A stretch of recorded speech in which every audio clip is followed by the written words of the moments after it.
দাস। কোথায় যাবেন আপনি? যাবো সিসেল। জি, সিসেলসে যাবেন। আপনি এমনি থাকেন কোথায় বাংলাদেশে? চিটাগাংয়ে থাকেন।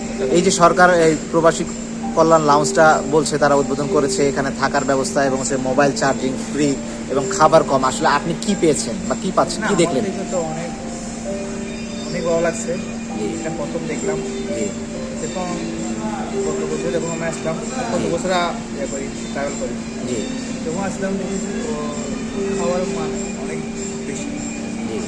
তখন দেখেছি এখানে একদম নর্মাল, এখন বাইরের দোকানে অনেক বেশি, বাইরের দোকান থেকে এখানে অনেক কমে দেওয়া কম হচ্ছে। আছে। আচ্ছা, তাহলে বোঝা যাচ্ছে যে সরকার যে কথাটা বলছে বা এয়ারপোর্ট অথরিটি যে কথাটা বলছে এটার বাস্তবতার মিল আছে। আপনি কি মনে করেন আর কি করা দরকার, করলে আরো বেশি সুযোগ সুবিধার জন্য কি আসলে কি করা দরকার? তো দেখছি অনেক ইমপ্রুভ হয়ে গেছে, আরো অনেক কিছু ইমপ্রুভ। আচ্ছা, আগে যে অভিযোগটা করা হতো ব্যবহারের বিষয়ে, যে এয়ারপোর্টে আসলে আগে ব্যবহার খারাপ করতো, এখন ব্যবহারটা আপনি কেমন পাচ্ছেন? আমি তো এখন দেখিনি আগের চেয়ে ভালো পাওয়া যাচ্ছে? তো অনেক ভালো লাগছে, জানি না আগে কি হয়। এখন তো ভালো লাগছে আমার থেকে, বুঝছেন? তাই আমি অনেক ভালো লাগছে আমার থেকে।